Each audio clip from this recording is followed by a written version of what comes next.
Assalamualaikum warahmatullahi wabarakatuh. Sebelumnya, perkenalkan nama saya Al-Fajriansyah Hermana.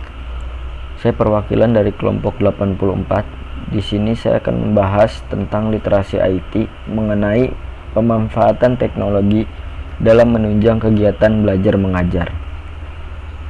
Di sini saya akan membahas sedikit tentang komputer dan gadget sebagai media pembelajaran. Adapun pengertian komputer.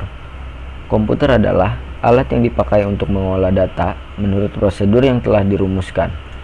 Kata komputer pada awalnya dipergunakan untuk menggambarkan orang yang pekerjaannya melakukan perhitungan aritmatika dengan ataupun alat bantu. Tetapi arti kata ini kemudian dipindahkan kepada mesin itu sendiri. Asal mulanya, pengolahan informasi hampir eksklusif berhubungan dengan masalah aritmatika.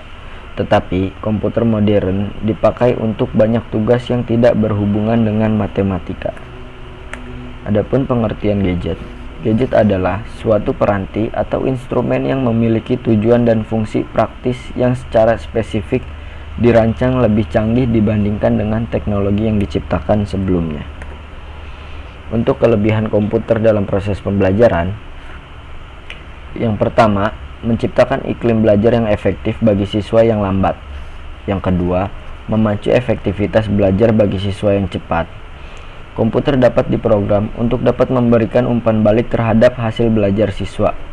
Yang ketiga, dengan kemampuan komputer untuk merekam hasil belajar pemakainya, maka komputer dapat diprogram untuk memeriksa dan memberikan skor hasil belajar secara otomatis. Yang keempat, dapat dijadikan sebagai sarana untuk pembelajaran yang bersifat individual. Yang kelima, mampu menyampaikan informasi dan pengetahuan dengan tingkat realisme yang tinggi, karena komputer mampu mengintegrasi warna, musik, dan animasi grafik. Yang terakhir, dapat meningkatkan hasil belajar dengan penggunaan waktu dan biaya yang relatif kecil. Untuk kelemahannya sendiri, yang pertama ada tingginya biaya pengadaan dan pengembangan komputer, terutama yang dirancang khusus untuk bermaksud pembelajaran.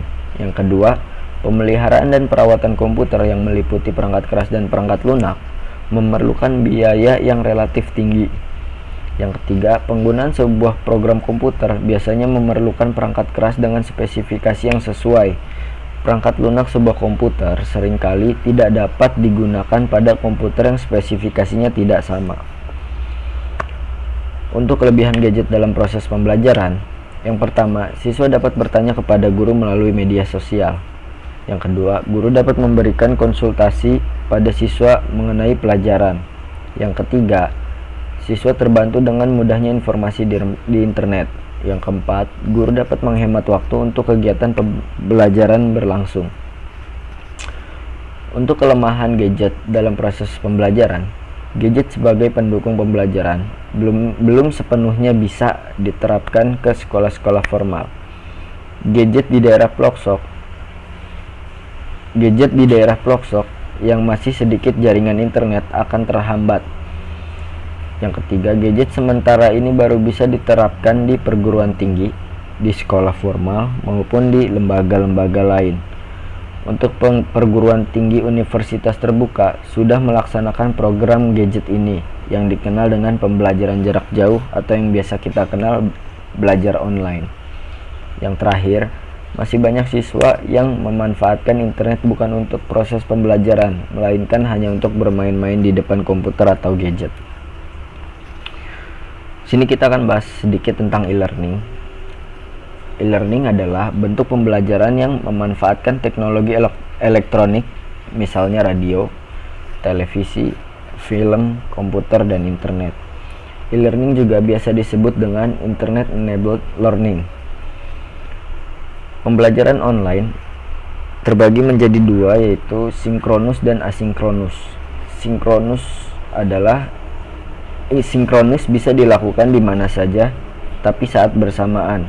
Sedangkan asinkronus bisa dilakukan kapan saja dan di mana saja.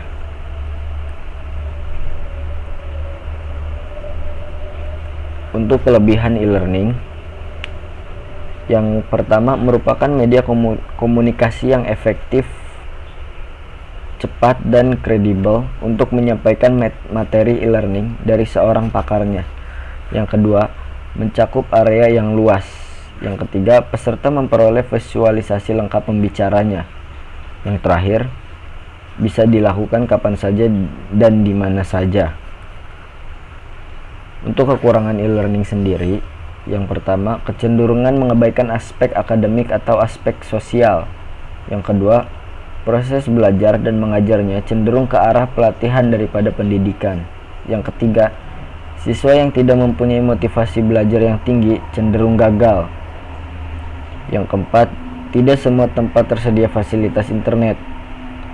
Karena mungkin ada di daerah-daerah pelosok yang kurang jaringan, jadi agak kurang untuk akses e-learning.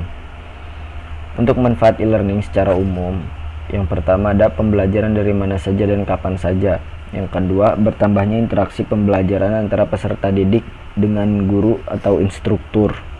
Yang ketiga, menjangkau peserta didik dalam cakupan yang luas. Yang terakhir, mempermudah penyempurnaan dan penyimpanan materi pembelajaran. Untuk manfaat e-learning bagi peserta didik, dengan kegiatan e-learning dimungkinkan berkembangnya fleksibilitas belajar yang tinggi. Misalnya, siswa dapat mengakses bahan-bahan belajar setiap saat dan berulang-ulang.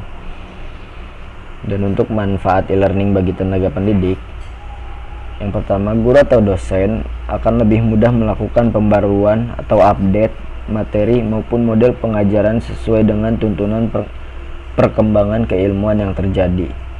Yang kedua, dapat efisien mengontrol kegiatan belajar mahasiswa.